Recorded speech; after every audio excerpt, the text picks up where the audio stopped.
So here's a cut and paste for the guys on the Bob is the oil guy forum. So here's the Microgreen MG-101-7 that came out of the Sprinter genset.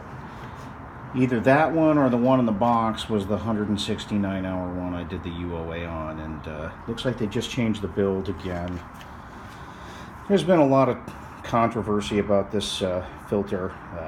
If it works, it's the holy grail. Lots of guys say it just can't work, and there's a group of guys that claim to have invented it. Looks like they actually helped invent the thing and make the patents, and they said, well, the original formula worked, but the new one doesn't work as well as the old one did. And we saw a particle count the other day that basically looked like the guy was telling the truth. So Microgreen says no, no, no. The guy that invented it says yes, yes, yes. So the thought was, let's at least track what we see coming from these guys. They're going to run some particle counts and see what the deal is, and cut this open. So I guess the first thing I noticed when I got the box was these boxes aren't sealed. They don't have any tab on the top or the bottom. So yeah, who knows how old the box is? There's no real micron rating on the box. It does say which filter's in it. It does say what it cross-references to, which is kind of nice. And it says something benign like filters down to 2 microns or something like that. But there's no micron efficiency flow and any ISO test on there. So as soon as I opened this up, I noticed a couple things. It was kind of dirty. I didn't like how there was dirt on the base plate. It sprang open. Looks like a classic silicon anti-drainback valve. That looks good. I don't know if you guys can see, but this, I don't like the surface on this. This looks nasty. Looks either unfinished to me or poorly finished. So we pull the element out. It's coil operated. Basically, so it's a coil spring bypass valve.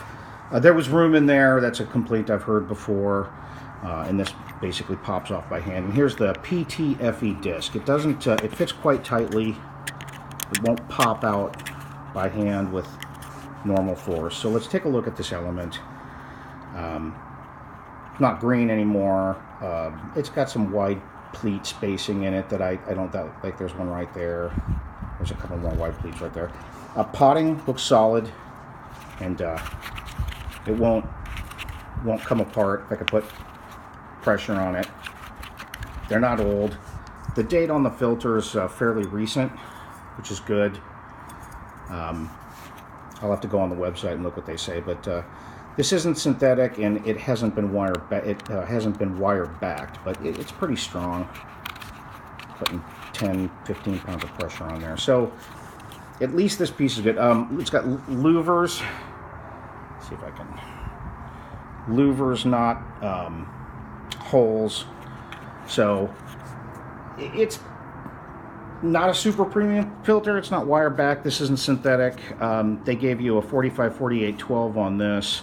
They never give you a 45-48-12 on the whole thing together, and some part of that is the new spec basically says that any filter that can filter out below 10 microns shouldn't be run. It's not applicable for that test. So let's take a look at the one I pulled out and probably did the UOA. It was one of those 2 runs. One was about 150, the other one was 160. So the same base plate issues here. Coil spring. Let's take a look at that. Let's pull the element out. Take a look at what we find on top of the PTFE disc. Now there's definitely stuff there it catches. You can see it. You can see little chunks of carbon. You can see little chunks there. So same pleat spacing. Got wide pleats in it. After 169 hours is about 10,000 miles. The filter's still strong. It doesn't come apart, doesn't collapse, doesn't fold up in my hands. And you can there's definitely some particles being captured on that. Sorry about that. Let's see if I can. There we go. There's definitely some stuff on there. So the next UOA that comes off this Sprinter van I'm going to do off this genset, I'm going to pay for a particle count, and let's see what we see. And of course, the math is the math, the numbers are the numbers. This thing either performs or it doesn't perform. The UOA that I got back was absolutely stellar. So I've got no reason to believe it doesn't do what they say in terms of extending oil life and keeping TBN workable. But the particle count we saw didn't pass muster. It was too dirty. So fill you in more when we get some numbers back from the lab. Thanks, guys.